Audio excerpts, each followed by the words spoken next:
Hello, class. Hope everyone is having a great day, and I appreciate you for clicking on this video and deciding to learn a lesson with me today. Right now, I want us to do a writing lesson and talk about how to use a comma, place a period, and use correct sentence ending punctuation. But let's start off with learning how to use commas. Commas can be used in various ways when writing. They can be very helpful when creating a well structured essay. You can use commas when you want to make a list of something. It can be used after your transition words like therefore or however. They could also be used to break up your sentences when they begin to stretch out in length. So let's look over here to the left at a list example.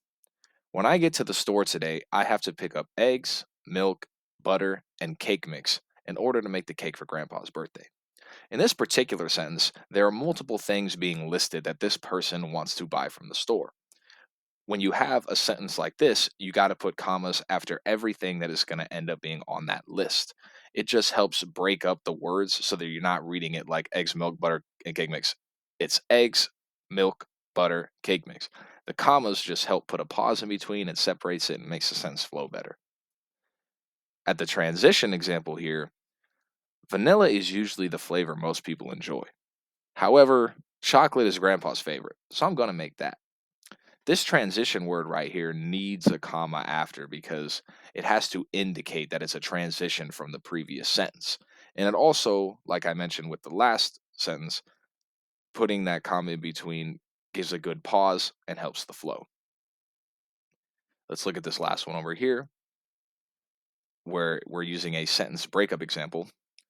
I invited about 50 people to grandpa's party, but since half of them didn't RSVP, we probably won't see that many.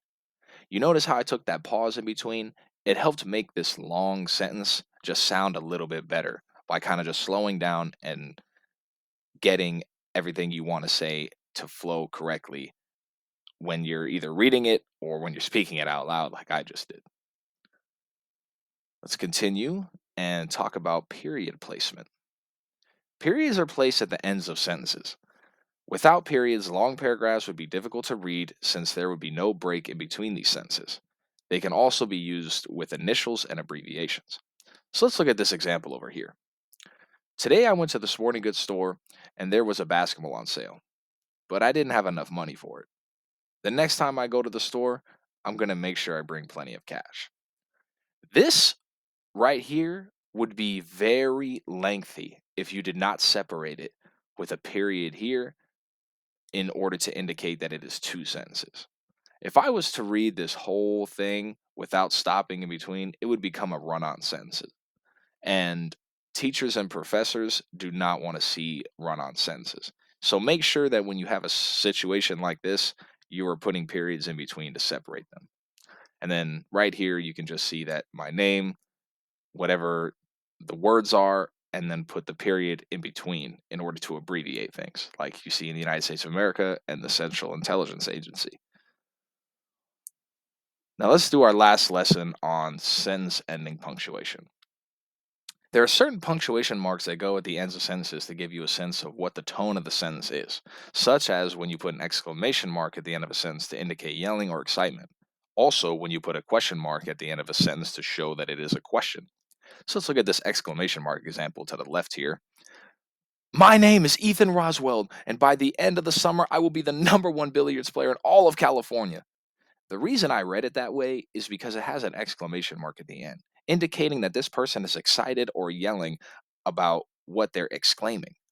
Exclamation mark, he's exclaiming something. He's excited and he's practically yelling about it. And then let's look at this question mark example. Does anyone know where I can go to play billiard games in order to get some practice in? I read it as if I'm confused, as if I don't know, so I'm trying to figure it out. Because there's this question mark at the end, I can tell that this person is asking something. They want to know where they can go to play billiard games.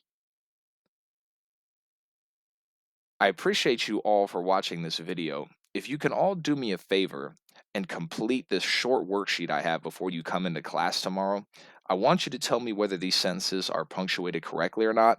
If the sentences are punctuated incorrectly, please make the corrections to the punctuation. Do all four of these and bring them written down on a piece of paper to class tomorrow. And I hope to see you all and